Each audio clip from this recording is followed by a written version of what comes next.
মৰমৰ ছাত্ৰ-ছাত্ৰীসকল, ই-টেলেণ্ট অনলাইন প্লেটফৰ্মৰ ফালৰ পৰা তোমালোকলৈ স্বাগতম জনাইছো। আজি আহিছো মই ৰঞ্জিত আৰু তোমালোকৰ কাৰণে আহিছো এটা ইন্টাৰেষ্টিং টপিক লৈ। এই টপিকটো কিনো চাওঁ আহাচোন। তোমালোকৰ ক্লাছ 10ৰ যোনটো অধ্যায় 6 জীৱন প্ৰক্ৰিয়া, সেই জীৱন প্ৰক্ৰিয়াৰ আণ্ডাৰত থকা এটা যোনটো খুব সুন্দৰ সাব টপিক, যোনটো হাৰ্ট, তোমালোকে নিশ্চয় জানা, সেই হাৰ্টৰ বিষয়ে আজি পঢ়িম। তোমালোকে নিশ্চয় মন কৰিছা যে আমি যোনবিলাক লিভিং অৰ্গেনিজম আছে, সকলো লিভিং অৰ্গেনিজম খুব সুন্দৰভাৱে আমি জীয়াই আছো। এই জীয়াই থকাৰ মূল উৎস ক'ত, কেনেকৈ জীয়াই আছো, সেই স্পাৰ্কটো ক'ত, আজি আমি সেই স্পাৰ্কটোৰ কথা পঢ়িম। স্পাৰ্কটো বেলেগ একো নহয়, আমাৰ দেহত থকা এটা অৰ্গেন। সেই অৰ্গেনটোৰ নাম হৈছে হৃদপিণ্ড। চোৱাচোন ছাত্ৰ ছাত্ৰীসকল, মানুহৰ যোনটো ৰক্ত সঞ্চালন প্ৰণালী, সেই ৰক্ত সঞ্চালন প্ৰণালীটোত এটা গুৰুত্বপূৰ্ণ ভূমিকা আছে আমাৰ দেহত। এই ৰক্ত যোনখিনি কোৱা হয় তেজ, এই তেজখিনিয়ে কি কাম কৰে, প্ৰথমতে সেই বিষয়ে জানি লওঁ আহাচোন। চোৱা, তোমালোকে প্ৰথমে চোৱা, আমাৰ তেজে কি কৰে, আমাৰ দেহৰ যোনখিনি অক্সিজেন, পুষ্টি আৰু হৰমন, এইখিনি কি কৰে, এটা অংশৰ পৰা এটা অংশলৈ কঢ়িয়াই আনে। অংশ মানে কি, দেহৰ এটা চেলৰ পৰা আন এটা চেললৈ, বা আমাৰ দেহৰ যোনখিনি খাদ্য খোৱাৰ পিছত যোনটো এলিমেণ্টাৰী কেনেল থাকে, তাৰ পৰা বিভিন্ন চেল বা টিস্যুবিলাকলৈ কঢ়িয়াই আনে। দ্বিতীয়তে, আমাৰ দেহত কি হয়, কিছুমান অলাগতিয়াল পদাৰ্থ অনবৰতে কি হয়, প্ৰডাকশ্যন হৈ থাকে, সেইখিনি ওলাই থাকে। তো সেইখিনিকতো আমাৰ বাহিৰলৈ পেলাই দিব লাগিব। আমাৰ ঘৰত যেনেকে অলাগতিয়াল বস্তুবিলাক যেনেকে আমি কি কৰোঁ, ডাষ্টবিনত পেলাই দিওঁ, বা বেলেগ আমাৰ যোনখিনি ডাষ্টবিন কৰা থাকে ন, পিকাৰ থাকে, সেইখিনি লৈ যায়। ঠিক তেনেকৈ কি কৰে, আমাৰ দেহত যোনখিনি মানে কি বুলি কয়, যোনখিনি ৱেষ্ট মেটেৰিয়েল থাকে, সেই ৱেষ্ট মেটেৰিয়েলখিনি কি হয়, দেহত থাকিলে আমাৰ কাৰণে অপকাৰী। সেই অপকাৰী দ্ৰব্যবিলাক বা অপকাৰী পদাৰ্থবিলাকক কোনে লৈ যাব, এই তেজে। তেজত থকা যোনবিলাক ৰঙা ৰক্তকণিকা, সেই ৰঙা ৰক্তকণিকাবিলাকে তেজে শিৰা, মহাশিৰা এইবিলাকৰ সহায়ত আমাৰ দেহৰ পৰা বাহিৰলৈ উলিয়াই দিয়াত সহায় কৰে। দ্বিতীয়তে আহিলে পুষ্টি। পুষ্টিবিলাকক কেনেকৈ নিয়ে, পুষ্টিবিলাকক নিবৰ কাৰণে আমাৰ চেম এটা আমাৰ থাকিব, কেনেকে, তেজত থকা যোনবিলাক ৰঙা ৰক্তকণিকা, সিহঁতি আমাৰ যোনখিনি nutrition, carbohydrate, lipid, protein, vitamins, এইবিলাকক কি কৰিব, এটা আমাৰ দেহৰ অংশৰ পৰা আন এটা দেহৰ অংশলৈ লৈ যাব। কেনেকৈ, তেজৰ সহায়ে। বুজি পালানে ছাত্ৰ ছাত্ৰীসকল? দুটা কাম বুজিলো। 3 নম্বৰ কামটো চোৱা, অক্সিজেন, আমি জীয়াই থকাৰ মূল উৎস, হয়নে? এই জীয়াই থকাৰ মূল উৎসখিনি আমি কেনেকৈ পাওঁ, আমি নাকৰ সহায়ত আমি উশাহ লওঁ, হয়নে? নিশাহত কাৰ্বন ডাই অক্সাইড এৰি দিওঁ। এই যে নাকৰ সহায়ত অক্সিজেনখিনি লওঁ, সেইখিনি আমাৰ দেহত কলৈ গুচি যায়, সেইখিনি আমাৰ প্ৰথম হাওঁফাওঁ লৈ যায়, হাওঁফাওঁ লৈ যায়। আৰু এই হাওঁফাওত কি হ'ব, এলভিঅলি বুলি থাকে, সেইখিনি আমি যেতিয়া হাওঁফাওৰ কথা পঢ়িম, তেতিয়া আমি ডিটেইলছত সেইখিনি পঢ়িম। এই এলভিঅলি বিলাকৰ পৰা কি হ'ব, অক্সিজেন বিলাক এই তেজৰ যোনবিলাক ৰঙা ৰক্তকণিকা থাকিব তালৈ সোমাই আহিব, আৰু তেজে কি কৰিব, দেহৰ যিখিনি অংশত অক্সিজেনৰ প্ৰয়োজন হৈছে, সেই অংশলৈ এই অক্সিজেন বিলাক লৈ যাব। তাৰপিছত চোৱা, হৰমন। হৰমন নামটো শুনিছানে তোমালোকে? এই যে তোমালোকৰ গ্ৰোথ হয়, তোমালোকে সৰুতে কি আছিলা, সৰু বাচ্চা আছিলা, হয় নে?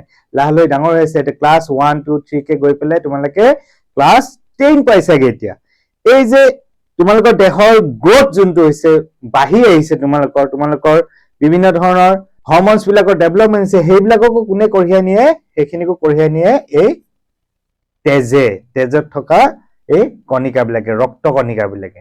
ঠিক আছে, এইটো আমি অলৰেডি পঢ়িলো। কাৰ্বন ডাই অক্সাইডটো কি হয়, যেতিয়া আমাৰ দেহত উৎপন্ন হ'ব, উৎপন্ন হোৱা তেজৰ কাৰ্বন ডাই অক্সাইডখিনি কি কৰিব, এই তেজত থকা ৰঙা ৰক্ত কণিকাবিলাকে আকৌ পুনৰ এলভিঅলি ওচৰলৈ লৈ যাব, হাওঁফাওঁ ওচৰলৈ লৈ যাব, আৰু সেইখিনি পুনৰ কি কৰিব, বায়ুমণ্ডললৈ এৰি দিব। ইয়াৰ পিছত চোৱা, এই প্ৰণালীৰ মূল অংশসমূহ হ'ল হৃদযন্ত্ৰ, তেজ আৰু ৰক্ত নলিকাবিলাক। এই চেপ্টাৰ যোনটো আছে, এই যোনটো পাঠ্যক্ৰম আছে, সেইটোত আমি প্ৰধানতে কি কি পঢ়িম, হৃদযন্ত্ৰৰ কথা পঢ়িম, তেজ আৰু ৰক্ত নলিকাবিলাকৰ কথা পঢ়িম। অলৰেডি আমি কি পঢ়িছো, যে আমাক তেজে কেনেকৈ সহায় কৰে, সেই বিষয়ে আমি অলপমান আলোচনা কৰিলো। অ'কে, নেক্সট চাওঁ আহাচোন। আমি আমাৰ হৃদযন্ত্ৰটো, আমি জীয়াই থকাৰ মূল উৎস, যোনটো য'ৰ পৰা আমাৰ গোটেই দেহৰ তেজ সঞ্চালন হৈ আছে, যোনটো আমাৰ পাম বুলি কয় দেহৰ পাম স্পাৰ্ক যোনটো উৎপত্তি হয় সেই অংশটোৰ কথা পঢ়ো তোমালোকে কি চোৱাচোন এইটো হৈছে আমাৰ এটা মানুহৰ অৰিজিনেল হাৰ্টৰ এটা পিকচাৰ মই ইয়ালৈ লৈ আহিছো তোমালোকক বুজিবৰ কাৰণে এই হাৰ্টটো আমাৰ মানুহৰ কি হয় এটা মুঠিৰ সমান আৰু এইটো ক'ত অৱস্থিত হয় যদি তোমালোকে মোক চোৱা আমাৰ দেহৰ কি হয় এই বুকু অংশত এই যোনটো বাওঁফাল আছে এই বাওঁফালে কি থাকে আমাৰ হৃদপিণ্ডটো অৱস্থিত আৰু এটা কথা মন কৰিবা এই হৃদপিণ্ডটোত 4টা কোঠালি থাকে আমাৰ ঘৰত যেনেকৈ কোঠালি বেলেগ বেলেগ নাথাকে জানো মা দেউতাৰ কোঠালি এটা বেলেগ তোমালোকৰ কোঠালি বেলেগ আলহীৰ কাৰণে কোঠালি বেলেগ সবৰে কাম বেলেগ তাত হয়নে গতিকে তেনেকৈ কি হয় এই হাৰ্টটো কোঠালি 4টা ভাগত বিভক্ত কৰা হৈছে এই ডায়াগ্ৰামটো তোমালোকে দেখিছা ইয়াতে মই আৰু ভালকৈ তোমালোকক বুজাই দিছো এতিয়া চাবা এই 4টা কোঠালিত কি থাকে প্ৰথমতে আমি ভাগ কৰি লৈছো এইটো হৈছে আপাৰ সাইড ওপৰৰ ফাল আৰু এইটো হৈছে তলৰ ফালটো ঠিক আছে এতিয়া এই ওপৰৰ অংশ যোনটো আছে এই ওপৰৰ অংশটোক কোৱা হয় জানানে তোমালোকে অলিন্দ বুলি কোৱা হয় ইংলিছত ইয়াক কোৱা হয় অৰিকল আৰু হাৰ্টটোৰ তলৰ ফালে যোনখিনি অংশ আছে এই তলৰ অংশখিনিক কোৱা হয় কি কয় ভেন্ট্ৰিকল গুড এই ভেন্ট্ৰিকল আৰু অৰিকল তোক আকৌ পুনৰ আমি ভাগ কৰিব পাৰো কেনেকৈ এটো সমাজে যদি আমি সেপাৰেট কৰো তেতিয়াহলে কি পাম আমি ইয়াৰ এইফালে হ'ব সু অলিন্দ এইফালে হ'ব বাওঁ অলিন্দ এইফালে এটো হ'ব সু নিলয় আৰু এইফালে হ'ব বাওঁ নিলয় মই তোমালোকৰ সুবিধাৰ কাৰণে মই অকমান লিখি দিছো ইয়াতে ঠিক আছে এইফালে অংশটো হ'ব সদায় মন কৰিবা আমি মানুহটো কেনেকৈ এই ভেন্ট্ৰেল সাইডৰ পৰা চাও নহয় জানো এই কাৰণে এটো কি হ'ব আমাৰ সু অলিন্দ এইফালে হ'ব এটো বাওঁ অলিন্দ আৰু তলফালে থকাটো কি বুলি কৈছিলো নিলয় এইফালৰটো হ'ব সু নিলয় আৰু এইফালে হ'ব বাওঁ নিলয় বুজি পাইছে না ছাত্ৰ ছাত্ৰীসকল আমি আজি গম পালো যে কি আমাৰ যোনটো হৃদপিণ্ড সেই হৃদপিণ্ডটোৰ 4টা কোঠালি থাকে আৰু এই 4টা কোঠালিৰে কি হয় কামবোৰ বেলেগ বেলেগ হয়নে এতিয়া আমি চাওঁচোন এই 4টা যে কোঠালি থাকে আমাৰ যেনেকৈ ঘৰৰ কোঠালিবিলাকত সোমাবৰ কাৰণে এখন দৰ্জা নাথাকে জানো তেনেকৈ ইয়াতো সোমাবৰ কাৰণে কিছুমান পথ থাকে সেই পথবিলাকত কিনো আমাৰ কানেক্ট হৈ থাকে এইটো চাওঁ আহা প্ৰথমতে আমি চালো সু অলিন্দত আহি পেলাই কি লগ লাগি থাকে কোনডাল এই যে আমি পাইছিলো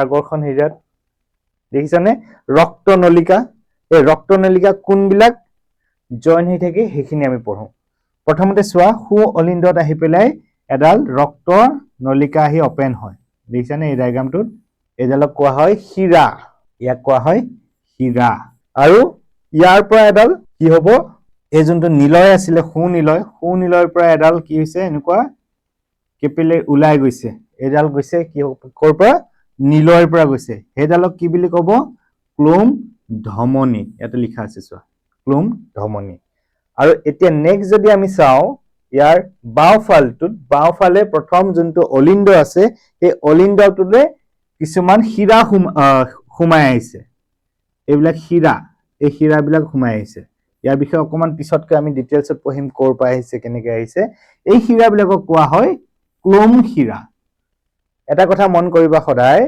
যে এই যোনখিনি নিলয় আছে নিলয়ৰ পৰা যোনখিনি তোমাৰ কেপিলাৰী যোনবিলাক ওলাই গৈছে শিৰা মানে পাথৱেবিলাক যোনবিলাক ওলাই গৈছে সেইবিলাকক কোৱা হয় ক্লোম ধমনী আৰু এই বাওঁ নিলয়ৰ পৰা ওলাই যোৱাখিনিক কোৱা হ'ব ক্লোম শিৰা আৰু এতিয়া এটা কথা চাবা তোমালোকে এই বাওঁ অলিন্দটোত কিছুমান নলা কিছুমান লগাই আছে কেপিলাৰীজ কিছুমান লাগি আছে বা এই লাগি আছে এইখিনি কি বুলি কয় এইখিনি কোৱা হ'ব কি ক'ব বাওঁ অলিন্দত যোনখিনি লগাই থাকিব সেইখিনি কোৱা হ'ব আৰ্টেৰী বুলি ক'ব আৰ্টেৰী ওকে তো ইয়াত যোনখিনি লগ লাগি থাকিব সেইখিনি কোৱা হ'ব আৰ্টেৰী এতিয়া চোৱাচোন তোমালোকে হৃদযন্ত্ৰটোত হাতৰ মুঠিৰ সদৃশ এটা পেশীযুক্ত অংগ বুলি কৈছিল এটো মই অলৰেডি কৈ আহিছো নেক্সট এহেতে কি কৰে বিশুদ্ধ অক্সিজেনেটেড আৰু অশুদ্ধ ডি অক্সিজেনেটেড তেজ মিহলি নহবলৈ 4টা কোঠালিত বিভক্ত হৈ থাকে হয়নে অলৰেডি আমি দেখুৱালো তোমালোকক এই 4টা কোঠালিয়ে কি কৰে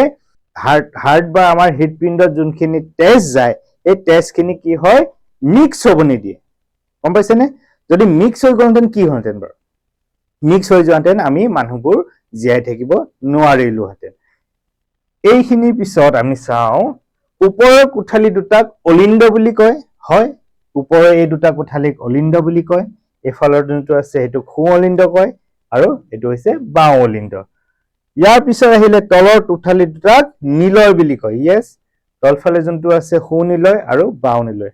ক্লিয়াৰ হৈছে তোমালোকৰ? নিশ্চয়কৈ। ঠিক আছে, এতিয়া আমি চাওঁ ইয়াৰ পিছত এই যোনটো হাৰ্টটো পঢ়িছিলো, হাৰ্টটোৰ আৰু অকণমান ডিটেইলছত ভালকৈ চাওঁ। ঠিক আছে, এতিয়া চোৱাচোন, বাওঁ আৰু সোঁফালৰ অংশ আন্তঃনিলয় বেৰবিলাকে কি কৰে? পৃথক কৰি থাকে। এই যোনটো বাওঁফাল আৰু সোঁফাল, এই বাওঁফাল আৰু সোঁফালক কোনে পৃথক কৰি ৰাখে? তোমালোকে দেখিছানে? এইটো আন্তঃনিলয় বেৰ। আন্তঃনিলয় বেৰবিলাকে কি কৰে? ছেপাৰেট কৰি থাকে। আন্তঃনিলয় বেৰ মানে হৈছে এইখনৰ কথা কৈছে। এই বেৰখনে কি কৰে? সিহঁতক ছেপাৰেট কৰে। ইফালে হৈছে বাওঁ, ইফালে হৈছে সোঁ নিলয়। ঠিক আছে, তেজ উভতি যোৱা ৰোধ কৰিবলৈ হৃদযন্ত্ৰত কিছুমান কপাট থাকে। যিহেতু কি হয়, মই অলপ আগত কৈছো যে তেজ, আমাৰ যোনটো হৃদপিণ্ড, এই হৃদপিণ্ডটোত কি হয়? বিভিন্ন ধৰণৰ তেজ আহে। কি তেজ আহিব? অক্সিজেনযুক্ত তেজ আহিব, যাক কোৱা হয় বিশুদ্ধ তেজ, আৰু ডিঅক্সিজেনেটেড ব্লাড বা কাৰ্বন ডাই অক্সাইড কেৰি কৰি অনা কিছুমান তেজ থাকিব, যাক কোৱা হয় অশুদ্ধ তেজ। এই তেজসমূহ পৃথক পৃথক কৰি ৰাখিবৰ কাৰণে ইয়াৰ কিছুমান কোঠালি আছে, আৰু সেই কোঠালিবিলাকক ছেপাৰেট কৰিবৰ কাৰণে কি থাকিব? কিছুমান এনেকুৱা আন্তঃনিলয় বেৰ থাকিব। কিন্তু এই যে কিছুমান নলিকা আছিলে, যোনবিলাকৰ সহায়ত কি হয় তেজখিনি আমাৰ হৃদপিণ্ডলৈ আহিছিলে, সেইবিলাকৰতো কি থাকিব? কিছুমান কপাট থাকিব, কিছুমান ভাল্ভ থাকিব। দেখিছানে? তোমালোকে হয়তো নিশ্চয় আগতে শুনিছা বা নুশুনিবও পাৰা। তো এইটো এটা খুব ইণ্টাৰেষ্টিং কথা আৰু এটা ইম্পৰ্টেণ্ট কথা, যোনটো পৰীক্ষাটো আহে। তো এতিয়া চোৱা, এই যোনখন ৰাইট ভেন্ট্ৰিকল আছে, এইখনক কোৱা হয় ট্ৰাইকাস্পিড ভাল্ভ। ইয়াতে তিনিখন কপাট যুক্ত হৈ থাকে।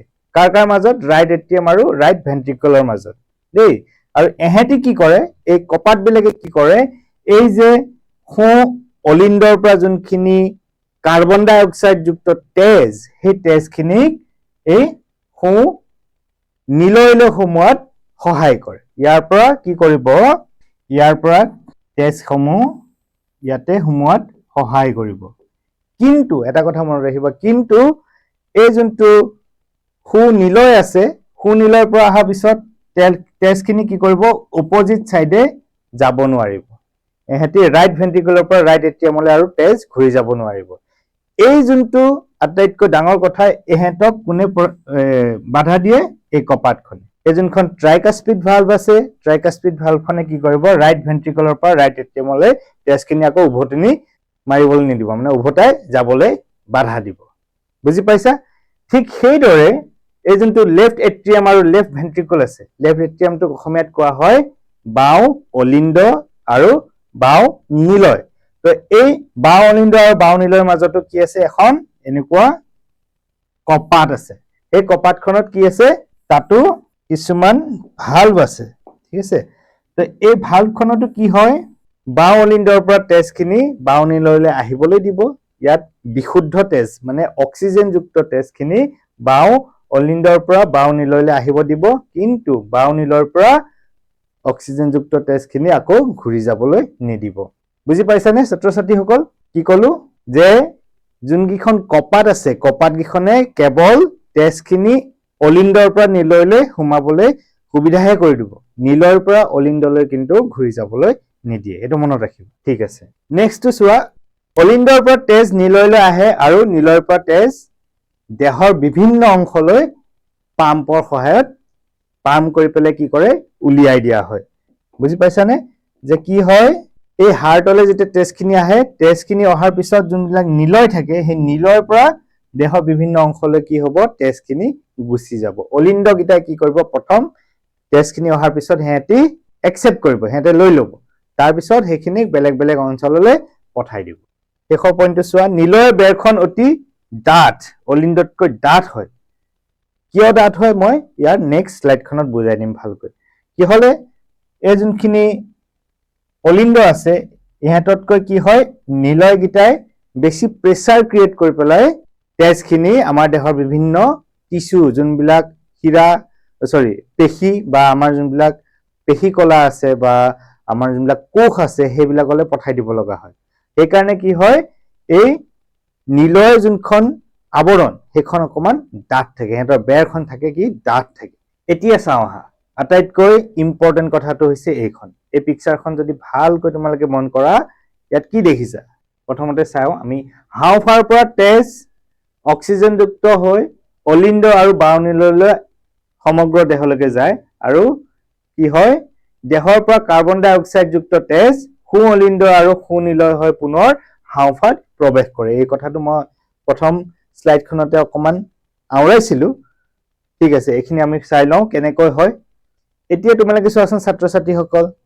নীলা আৰু ৰঙা ভালকৈ মন কৰিবা নীলা আৰু ৰঙাটোৱে কি বুজাইছে একদম সহজ কৰি দিছো তোমালোকক চোৱা এই নীলাটোৱে বুজাইছে কাৰ্বন ডাই অক্সাইড যুক্ত তেজ আকৌ এবাৰ কৈছো এই নীলা ৰংটোৱে বুজাইছে কাৰ্বন ডাই অক্সাইড যুক্ত তেজ আৰু ৰঙা যোনখিনি অংশ সেই ৰঙাটোৱে বুজাব অক্সিজেন যুক্ত তেজ তোমালোকৰ কেতিয়াবা এনেকুৱা হৈছে নে হাতটো এনেকে জ্বৰত যদি চেপা মাৰি অলপ সময় ধৰি থাকা বেছি সময়কে ধৰি থাকা তেতিয়া কি হ'ব এই হাতটো নীলা হৈ যাব সাপে কামুৰিলে মানুহৰ হাতটো কি হৈ যায় সাপে যেতিয়া খুটে এই হাতটো বা য'তে কামুৰে সেইখিনি নীলা পৰি যায় কিয় কিবা মন কৰিছেনে কথাটো কাৰণ যেতিয়া সাপে খুটে তেতিয়া কি হ'ব সেই সাপত থকা পয়জনখিনিয়ে গৈ পেলাই এই যোনটো আমাৰ তেজ মানে ৰক্তকণিকা ৰঙা ৰক্তকণিকাবিলাক নষ্ট কৰি পেলাব আৰু নষ্ট কৰি দিয়া মানে তাত অক্সিজেনখিনি বেয়া হৈ যাব অক্সিজেনখিনিৰ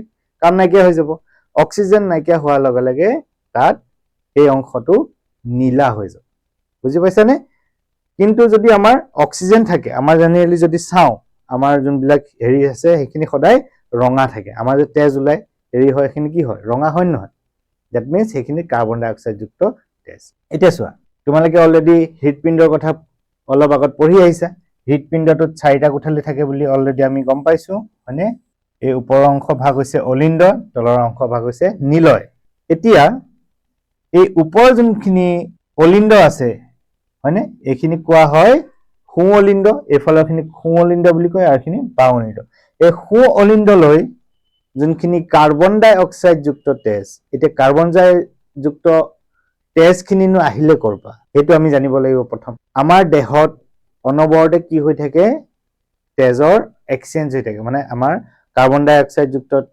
গেছ এক্সচেঞ্জ হৈ থাকে তো কাৰ্বন ডাই অক্সাইড গেছ আমাৰ বডিৰ প্ৰডাকশ্যন হৈ থাকে উৎপন্ন হৈ থাকে আৰু অক্সিজেন যুক্ত তেজ আমাৰ দেহলৈ আহি থাকে এতিয়া আমাক লাগে এই অক্সিজেন যুক্ত তেজবোৰ লাগেনো কিয় আমাক হয় আমাক কিয় লাগে আমাক নিউট্ৰিচনৰ কাৰণে আমি যে খাদ্যসমূহ খাওঁ আমি কি খাওঁ ভাত খাওঁ মাংস খাওঁ গাখীৰ খাওঁ হয়নে বিভিন্ন ধৰণৰ ফল-মূল খাওঁ এইবিলাক গৈ পেলাই আমাৰ কি হয় এই যোনটো আমাৰ ডাইজেষ্টিভ চিষ্টেমত গৈ পেলাই এইবিলাক কি হয় ব্ৰেকডাউন হ'ব সেইবিলাকৰ কি হ'ব ব্ৰেকডাউন হৈ তাৰ পৰা এনাৰ্জি প্ৰডাকশ্যন হ'ব সেই যে এনাৰ্জি প্ৰডাকশ্যন হ'ব লাগিব সেইটোৰ কাৰণে কি লাগে অক্সিজেন লাগে সেইটোৰ কাৰণে আমাক লাগে অক্সিজেন আৰু অক্সিজেনে কি কৰিব খাদ্যখিনি গ্লুকোজ বা এটিপি প্ৰডাকশ্যনৰ কৰাৰ পিছত তাৰ পৰা আকৌ কাৰ্বন ডাই অক্সাইড উৎপন্ন হ'ব ইয়াতে তোমালোকৰ যেহেতু এতিয়া তোমালোক ক্লাছ 10 পাইছা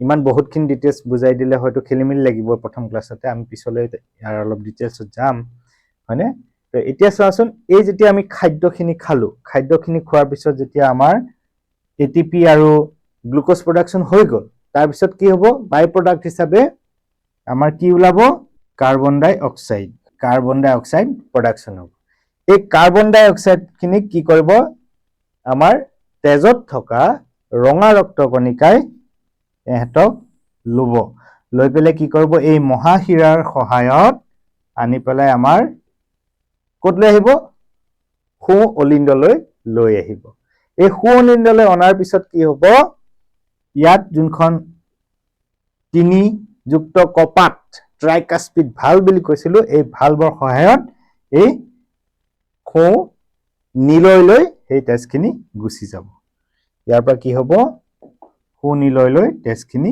গুচি আহিব এতিয়া এই সুনিলয়লৈ তেজখিনি সোমাই আহিলে যাব কলে হয় এইখিনিক আকৌ লৈ যাব লাগিব কলৈ হাওঁফাওঁৰ ওচৰলৈ কিয় কাৰ্বন ডাই অক্সাইডখিনি যাতে হাওঁফাওঁৱে লৈ পেলাই আমাৰ বায়ুমণ্ডললৈ এৰি দিব পাৰে এতিয়া এই যোনটো সুনিলয় থাকিব সি সংকুচিত হৈ পেলাই এই যোনডাল দেখা পাইছানে নীলা সৰুকৈ হাওঁফাওঁৰ পৰা কি হ'ব ক্লোম ধমনী আহিব এই ক্লোম ধমনীৰ সহায়ত কি হ'ব অশুদ্ধ কাৰ্বন ডাই অক্সাইড যুক্ত তেজখিনি হাওঁফাওঁলৈ গুচি যাব ইয়াতে এটা ইন্টাৰেষ্টিং মই কথা কওঁ সদায় মন কৰিবা যে আমাৰ তেজ বিশুদ্ধ তেজ কোনে কঢ়িয়াই নিয়ে সদায় ধমনীয়ে আৰু অশুদ্ধ তেজ কোনে কঢ়িয়াই আনে শিৰাই কিন্তু এই যোনটো হাওঁফাওঁলৈ তেজৰ চলাচল হওঁতে খালি অকমান ওলোটা হয় কি হয় এই সুনিলয়ৰ পৰা যেতিয়া কাৰ্বন ডাই অক্সাইড যুক্ত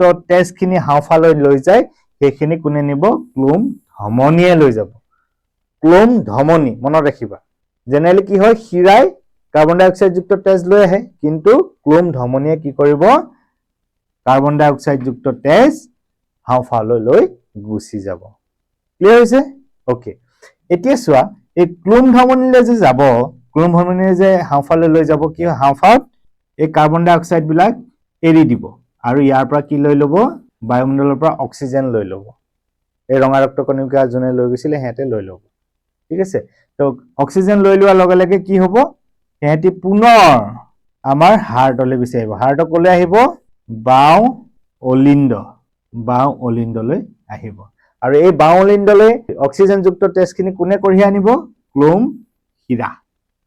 শিৰাই কি কৰিব অক্সিজেনযুক্ত তেজখিনি কঢ়িয়াই আনিব তাৰপিছত এই যোনখিনি অক্সিজেনযুক্ত তেজ ইয়াতে কি আছে দুখন কপাটযুক্ত বাইকাস্পিড ভাল্ভ আছে ইয়াক মিট্ৰাল ভাল্ভ বুলি কয় এই ভাল্ভৰ সহায়ত কি হ'ব এই বাওঁ নিলয়লৈ তেজখিনি গুচি আহিব এই তেজখিনি পুনৰ কি হ'ব নিলয়খন সংকুচিত হৈ পেলাই এই যোনটো মহাধমনীৰ সহায়ত আমাৰ দেহৰ বিভিন্ন কলা মানে টিস্যু বিলাক সেল কোষ বিলাকলৈ অক্সিজেনযুক্ত তেজখিনি গুচি যাব এতিয়া এটা কথা মন কৰিছানে আমাৰ এই যোনটো সিস্টেমটোকে কোৱা হয় দ্বৈত পৰিবহন জেনেৰেলি কি হয় মাছ বিলাকত যোনবিলাক ফিছ আছে ফিছ বিলাকত সদায় এটা চক্ৰৰ সহায়তে কি হয় এই তেজৰ অক্সিজেন আৰু কাৰ্বন ডাই অক্সাইডটো চলাচল হয় কিন্তু মানুহৰ ক্ষেত্ৰত কি হয়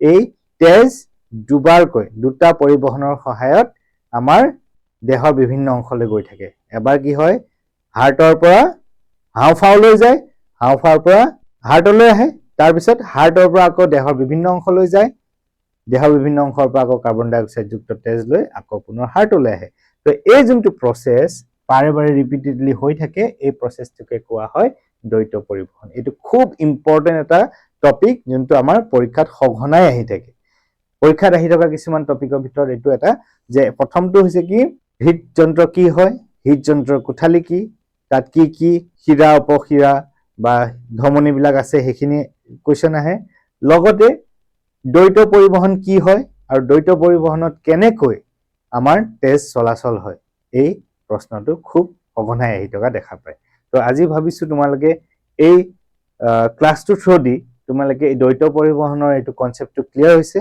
আৰু যদি তোমালোকৰ ইয়াতকৈ জানিব লগা থাকে তোমালোকে নিশ্চয় যোগাযোগ কৰিবা আমি আৰু অকমান ডিটেইলছত পঢ়াবলৈ চেষ্টা কৰিম